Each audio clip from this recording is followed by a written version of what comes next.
नमस्कार दोस्तों, बहुत बहुत स्वागत है आपका नरेंद्र दानचारण निःशुल्क क्लासेस में। तो कल वाली क्लास जो थी वो ज़बरदस्त क्लास थी, आप सभी को बहुत पसंद आई, उसके लिए बहुत बहुत धन्यवाद।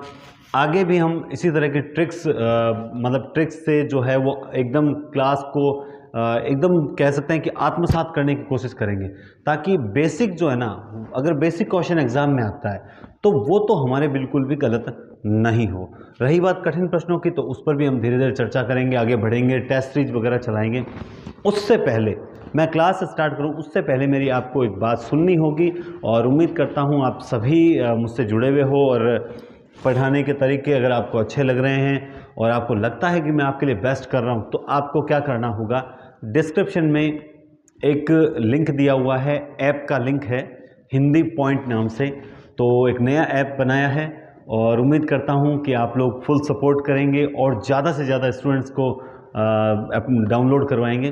तो उस लिंक पे जाएं, अभी कोई कोर्स अपलोड नहीं मिलेगा, कल एक दो दिन में मिल जाएगा। तो मेरा एक टारगेट है कि मैं उसमें डेली हिंदी के 10-20 प्रश्न डालूं, और टेस्ट सीरीज़ के लिए जो भी यहाँ होगा वो वहाँ पर भी होता रहेगा।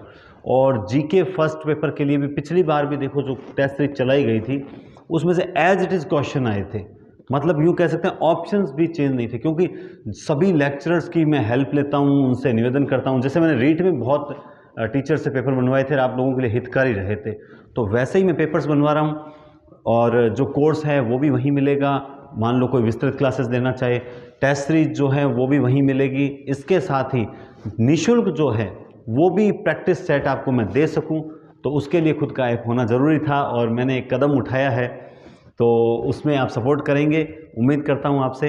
तो आपसे निवेदन भी है, रिक्वेस्ट भी है कि ज़्यादा से ज़्यादा आप लोग जितने व्यूज़ आएँ, कम से कम उतने डाउनलोड्स तो होने चाहिए, तो उतने लोग डाउनलोड्स करें, और सभी 2-2 3-3 साथियों को ज़रूर कहें कि डाउनलोड करें, बेस्ट कंटेंट मिलेगा। आपका सहयोग अगर मुझे बराबर मिलता रहा तो निश्चित रूप से मैं आपको इन नोट्स की पीडीएफ भी अवेलेबल करवाने की पूरी कोशिश करूंगा। तो आप सपोर्ट करेंगे तभी सब कुछ संभव है। ठीक है दोस्तों, तो उम्मीद करता हूं कि कल की डेट में लगभग 500 से ज़्यादा व्यूज़ आते हैं, तो 500 के करीब स्टूडेंट डाउनलोड करेंगे। ठीक है दोस्तों, तो अब चलते हैं हम क्लास की ओर। देखो, करने हैं और करवाने हैं, मैं पहले से बोल रहा हूँ भाई, हाँ एकदम घरेलू हिसाब से बोल रहा हूँ, ठीक है। तो चलिए, तो कल हमने पढ़ा था कि रामचंद्र शुक्ल ने कुतुबन को माना था प्रथम कवि, तो हजारी प्रसाद द्विवेदी ने ईश्वर दास को माना था। तो वहीं अगर हमने बात की राम कुमार वर्मा की, तो उन्होंने मुल्ला दाऊद को माना था, है ना। मुल्ला दाऊद ने कहा तू मेरे साथ चल, उसने कहा तेरे साथ नो, मैं तो राम के साथ जाऊंगी। तो यूं करके हमने बहुत अच्छे ट्रिक्स के साथ मंजन मधुमालती जो 45 में जो रचना लिखी गई थी, 4-5 बार मंजन करती थी, है ना। तो हमने बहुत ट्रिक्स से अच्छी अच्छी रचनाएं याद करने की कोशिश की, और कहीं ना कहीं हम याद कर भी पाए, और उसका हमें फ़ायदा भी हुआ। आज हमारी सूफी काव्यधारा की अंतिम क्लास है। देखिए, आज हम पढ़ेंगे जायसी, मलिक मोहम्मद जायसी। सबसे पहले, जायसी का जन्म जायस प्रदेश में होने के कारण उसे क्या कहा जाता है, क्या कहा जाता है, जायसी कहा गया। क्लियर बात है, जायसी, इसीलिए मलिक मोहम्मद जायसी। अब खास बात क्या है कि इनका जन्म 1492 में हुआ। कब हुआ था भाई? 1492। जायसी का, ये जायसी नहीं, ये चायसी थे। ये क्या थे? चायसी थे। 1492 में जन्म हुआ था। इनको सूफी धारा के प्रतिनिधि कवि कहा जाता है। सूफी धारा का प्रथम कवि कौन है? कुतुबन मानते हैं, सब अलग अलग मानते हैं, लेकिन मूल रूप से मुल्ला दाऊद को माना जाता है। ठीक है, सूफी धारा के प्रतिनिधि कवि कौन है? जायसी हैं। अगर हम बात करें गुरु की, तो देखिए, वैसे तो रामचंद्र शुक्ल जो हैं वो इनके गुरु मानते हैं, शेख मोहिदी और शेख बुरहान। ये किसके अनुसार है भाई? शेख मोहिदी और सैयद अशरफ है, सॉरी सैयद, यहाँ एक और लिखना पड़ेगा भाई, सैयद अशरफ। ये दो गुरु तो माने जाते हैं, इनके जायसी के गुरु माने जाते हैं शेख मोहिदी और सैयद अशरफ। लेकिन एआरसी और एनसीईआरटी जो है ना, मैं देखो एआरसी और एनसीईआरटी की बात कर रहा हूं, ये दोनों मानते हैं कि जायसी के गुरु जो थे वो शेख बुरहान थे। वो क्या थे? वो शेख बुरहान थे। वो शेख बुरहान थे। क्या थे? शेख बुरहान। तो ये आप लोगों को याद रखना है। अब इनकी रचनाओं की बात करते हैं हम।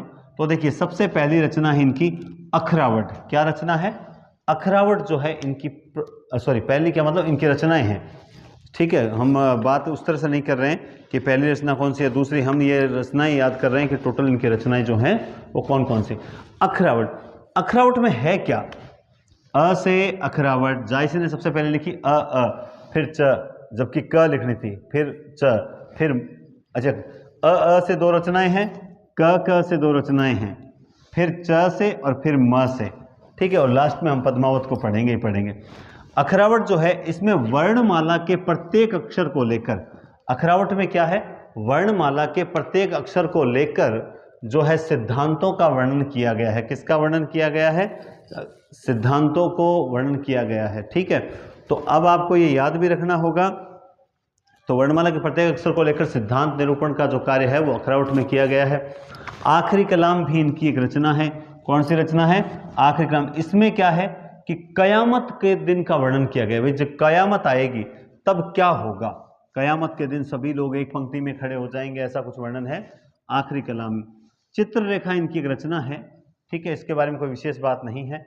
इसके अलावा कहरनामा भी इनकी एक रचना है, बहुत प्रसिद्ध रचना है। क्या नाम है इसका? कहरनामा। मसलनामा ये भी इनकी एक रचना है, और कहनावत भी इनकी एक रचना है। इन्होंने दो वत लिखे थे, कहनावत और पद्मावत है। तो अखरावट, आखिरी कलाम, कहरनामा, मसलनामा, कहनावत। अखरावट, आखिरी कलाम दो को अलग से याद रखो, पद्मावत कहनावत को अलग से याद रखो, और कहरनामा मसलनामा को अलग से याद रखो। फिर बचती है एक चित्ररेखा। उसके बाद बात करेंगे हम पद्मावत की। देखिए हर चीज होती है ना वो धीरे धीरे सिस्टम से सेट की जा सकती है। मैं आपको बता दूं कि बेस्ट कंटेंट, मैं लगातार मेहनत ऑफलाइन ऑनलाइन क्लासेस सब में मेहनत क्यों कर रहा हूं, क्योंकि देखो YouTube पे आना इसलिए ज़रूरी है क्योंकि मेरा सबसे बड़ा उद्देश्य यही है कि निःशुल्क शिक्षा मेरा सपना। वही बात है कि ज़्यादा से ज़्यादा स्टूडेंट जो दूर बैठे हैं, ज़रूरतमंद हैं और जो कैपेबल नहीं हैं, उनको ऐसा नहीं हो कि अगर हम हमारे पास मान लो संसाधनों की कमी है या हम आर्थिक रूप से थोड़े कमज़ोर हैं तो दुनिया में कोई हेल्प करने वाले नहीं है। ऐसा नहीं है, बहुत से, मैं एक ही नहीं, मैं बड़ा नहीं हूँ, बहुत से अच्छे लोग दुनिया में हैं। अगर बुरे लोग हैं तो अच्छे लोग भी हैं, अगर मतलब टीचर, अच्छे टीचर भी आपको मिलते हैं। तो इसलिए ये मेरा एक नियम है कि आप में से एक भी स्टूडेंट निराश नहीं हो, लेकिन थोड़ा सा आपको सहयोग करना। देखिए मैं एक अकेला अगर आप तक पहुंच सकता हूं तो आप अकेले क्या नहीं कर सकते। तो आप बराबर, मैं एक अकेला चल दिया, लोग आते रहे, कारवां बनता गया, मैं एक अकेला कुछ नहीं कर सकता हूं मान लिया, लेकिन हम सब मिलकर तो कर सकते हैं। तो आप लोग ज़्यादा से ज़्यादा थोड़ा सपोर्ट ज़रूर करें मुझे, लाइक, सब्सक्राइब, कमेंट्स के अलावा आप जो भी डिस्क्रिप्शन में एक ऐप का लिंक दिया हुआ है उसे शेयर करना है, उसको कॉपी पेस्ट करना है, ठीक है, ज़्यादा से ज़्यादा शेयर करना है। और कल की डेट में कम से कम मुझे 500 डाउनलोड चाहिए, तब जाकर मेरा ऐप जो है वो प्ले स्टोर पे शो वगैरह होगा। तो सपोर्ट करें दोस्तों, मैं उम्मीद करता हूँ अगर मुझे सपोर्ट मिलेगा, मोटिवेशन मिलेगा, तो आपको ज़बरदस्त क्लासेस मिलती रहेगी, चाहे सर ठंड कितनी आ जाए। आज हाफ है, कल फुल पहन लूँगा, मगर आपको क्लासेस देता रहूँगा, ठीक है ना। तो चलो देखते हैं, उम्मीद पर, या कोई सोचते हैं कि नहीं हम सर का सपोर्ट क्यों करें, तो ये तो देखो सबकी अलग अलग सोच है। चलिए, बाकी मुझे उम्मीद है आपसे, और आपने एक जगह 2-3 बार मेरा बहुत बड़ा सहयोग किया है, तो उसके लिए भी मैं कई बार धन्यवाद दे चुका हूँ। तो उम्मीद है इस बार भी आप मेरा सहयोग करोगे। तो अब इनकी रचनाएं, अहम रचना है पद्मावत। पद्मावत रचना को कहा जाता है कि ये जायसी की अक्षय कीर्ति का आधार है। ये जायसी की प्रसिद्धि का सबसे बड़ा कारण ही क्या है? पद्मावत है। पद्मावत जो है 1540 में लिखा गया था। कब लिखा गया था? पद्मावत जो पद्मावत 1540 में लिखा गया था। अगर आपसे पूछ लिया जाए कि कौन से हिजरी संवत में लिखा गया था, तो 1947 नहीं बल्कि 947 में लिखा गया था। अगर हिजरी संवत पूछे तो ध्यान रखा 1947 में देश आज़ाद हुआ था, लेकिन 947 हिजरी संवत के अंदर इन्होंने पद्मावत लिखा था। ये जायसी की अक्षय कीर्ति का आधार है। ARC की अक्षय कीर्ति का आधार क्या है? पद्मावत है। 1540 में लिखा गया। अवधि, लेकिन इनकी अवधि भाषा जो है वो ठेठ अवधि है। कैसी अवधि है दोस्तों? ठेठ अवधि है, क्योंकि इनकी और तुलसीदास की अवधि में अंतर यह है, उनकी अवधि संस्कृतनिष्ठ अवधि है, जबकि इनकी अवधि एकदम लोग मतलब जनता से जुड़ी हुई अवधि है। बहुत ही सरल अवधि कह सकते हैं, जो तात्कालीन जो जनता थी उनके समझ में आने वाली थी। तो ये ठेठ अवधि है, संस्कृतनिष्ठ नहीं है। इसमें थोड़े देसी शब्द कह सकते हैं। 57 खंडों में है। ये रचना कितने खंडों में है? 57 खंडों में रचना है। कितने खंडों में है? ये रचना 57 खंडों में है। क्या है? 57 खंडों में है। इसके अलावा ये 57 खंडों में लिखित एक प्रबंध काव्य है जो 2 भागों में है। कितने भागों में है? 2 भागों में। कहते हैं इसमें जो पहला भाग है जिसमें विवाह तक का वर्णन है, जिसमें पहला भाग जो विवाह तक का वर्णन है वो तो है कल्पना प्रसूत। वो तो कैसा है? कल्पना प्रसूत है, मतलब कल्पना लग रही है, वास्तव में सत्य था या नहीं था ऐसी मान्यता नहीं है।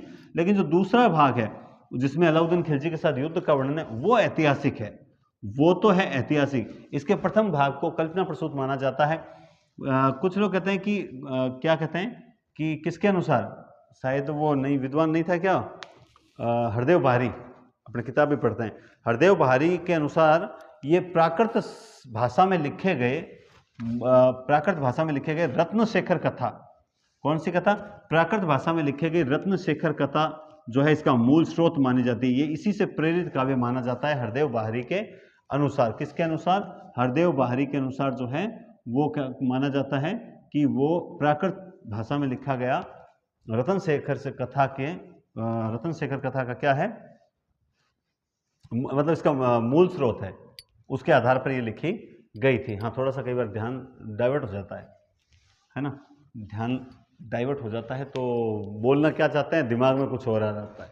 ठीक है, रात को ही देख लिया करो, 10 मिनट की क्लास होती है ना, रात को देख के सोया करो। ये मत कि कल सुबह देखेंगे, हाँ सर की अपलोड होगी 9 बजे तक, 9, सवा 9, 9:30 से पहले क्लास अपलोड आपको डेली मिल जाएगी। ठीक है, प्रिय अलंकार कौन सा है? हेतुत्प्रेक्षा है इनका। प्रिय अलंकार कौन सा है? हेतुत्प्रेक्षा इनका प्रिय अलंकार है। जायसी के बारे में ज़्यादा घबराने की जरूरत नहीं। कोई सी भी चीज़ हो हम उसे बहुत ही बढ़िया तरीके से आत्मसात कर सकते हैं, बशर्ते आपको ढंग से पढ़ना पड़ेगा। मैं लाइव कल नहीं आ पाया था, कल तो तबीयत खराब थी, फिर भी आपको 10 मिनट की क्लास देके गया मैं, और कल ही बनाई थी वैसे भी मैंने। और रही बात आज की लाइव, तो कल वाली क्लास में मुझे ऐसा लगा कि कम समय में आपका ज़्यादा बेस्ट मैटर मिलता है। लाइव पे फिर कमेंट्स पे ध्यान दो, डाइवर्ट हो, सर ऐसे करो, सर रीट की मेरिट कितनी रहेगी। अब रीट की बार बार बता दिया, सीटों का वर्गीकरण नहीं आया तब तक कुछ नहीं बता सकते, तो ये कमेंट्स में थोड़ा ध्यान बढ़ जाता है। ठीक है, अब देखो प्रतीक, सेकंड ग्रेड के दौरान प्रतीक भी पूछे जाते हैं कि भाई चित्तौड़ किसका प्रतीक है। देखो चित्तौड़ जो है वो एक शरीर है। क्या है भाई? चित्तौड़ क्या है? एक शरीर है। अच्छा, मुझे भी बनाने आते हैं ना, बढ़िया बना लेता हूं मैं भी। चित्तौड़ तो क्या है? एक शरीर है। ये है चित्तौड़ साहब। क्या है ये? चित्तौड़ है, ये है चित्तौड़। ठीक है, अब रतन सिंह क्या है? रतन सिंह इसके अंदर की आत्मा है या इसका मन है। रतन सिंह क्या है? आत्मा है। सिंहल द्वीप जो है वो हृदय, ये रहा साहब सिंहल द्वीप, ये है सिंहल द्वीप, ये है सिंहल द्वीप है। क्या है ये सिंहल द्वीप है। देखो चित्तौड़गढ़ शरीर हो गया, और जो है आत्मा है इसके अंदर, जो आत्मा ये जो हंस रहा है ना, यही तो इसकी आत्मा है, यही तो इसकी आत्मा है। ठीक है, सिंहल द्वीप आत्मा। अब पद्मावती क्या है? पद्मावती ये यहाँ है इसके, ये माथे में चढ़ गई थी पद्मावती इसके। कहाँ चढ़ गई थी? माथे में। बुद्धि, ये क्या है? बुद्धि, यहाँ चढ़ गई थी पद्मावती, तभी तो सारा पंगा हो गया है ना। राघव चेतन कौन सा था? राघव चेतन नाम का एक व्यक्ति यहाँ और था, जो क्या है कि राघव चेतन जो था वो शैतान था, राघव चेतन शैतान था। अलाउद्दीन जो था वो माया। नागमती इनका संसार थी। अब इसमें देखो, इसे यूं भी समझ सकते हैं, थोड़ा हास्य ले लिया मैंने। चित्तौड़ इनका शरीर है, चित्तौड़ इनका शरीर है। रतन सिंह उस चित्तौड़ का मन है। अगर हमारा मन ही उदास है तो फिर शरीर क्या करे? मतलब चित्तौड़ का मन क्या है? मन है, देखो मन के साथ एक चीज और लिखिए, आत्मा। आत्मा के बिना शरीर कैसा? रतन सिंह के बिना चित्तौड़ कैसा? तो चित्तौड़ तो उस का शरीर है और रतन सिंह आत्मा है, और सिंहल द्वीप जो है वो हृदय का प्रतीक है। सिंहल द्वीप हृदय का प्रतीक है, और हृदय की बात बुद्धि में चढ़ गई। ये जो प्रेम होता है ना, बुद्धि में चढ़ जाता है। इसीलिए तो ये पद्मावती जो है ना, पद्मावती उनके बुद्धि में चढ़ गई, दिमाग खराब कर दिया पद्मावती ने, और उसका बसा बसाया संसार नागमती, नागमती उसका संसार हुआ करता था। रतन सिंह का संसार हुआ करता था, नागमती हुआ करती थी, है ना। लेकिन संसार बिगड़ गया किसके कारण? बुद्धि। बुद्धि कहाँ चली गई? बुद्धि चली गई दिल में, सिंहलदीप में चली गई बुद्धि। पद्मावती बुद्धि का प्रतीक है लाने के लिए। राघव चेतो तो शैतान था, अलाउद्दीन तो सारी माया जाल अलाउद्दीन ने बिछाया था, तो माया जाल तो अलाउद्दीन का ही था। अलाउद्दीन का जो था वो सारा माया जाल था। अब बात करते हैं हीरामन तोता की। तो हीरामन तोता की बात करें हम, तो देखिए हीरामन तोता था इसका गुरु। हीरामन तोता क्या था? गुरु।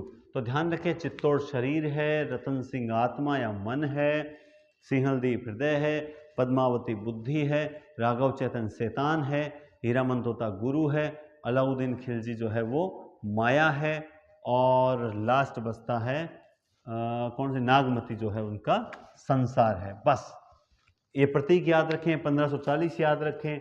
कौन सी भाषा है? प्रबंध काव्य है, 57 खंड है, 2 भागों में है, पूर्वार्ध कल्पित है और उत्तरार्ध जो है वो ऐतिहासिक है। हरदेव बाहरी ने कहा इसकी मूल जो स्रोत है वो रत्नशेखर कथा प्राकृत भाषा में लिखी गई है। प्रिय अलंकार हेतुत्प्रेक्षा है। इनकी 4-5 रचनाएं हैं।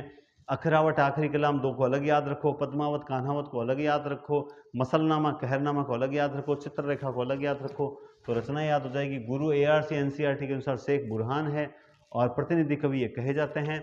और लास्ट बचता है ARC कहते हैं कि हिंदी प्रेमाख्यानों में नायिका की अपेक्षा नायक में विरह अधिक है। मतलब जो हिंदी प्रेमाख्यान है उनमें नायिकाओं से ज्यादा नायक में विरह है। नायिकाओं से ज्यादा क्या है? नायकों में विरह है ना। नायक रह नहीं सकते। नायक कहते हैं नहीं, हम तो 16,000 17,000 सैनिकों को लेकर पद्मावती को लेने जाएंगे ही जाएंगे। तो नायकों में विरह अधिक है। ये बात कौन कहता है? ये बात कहता है ARC।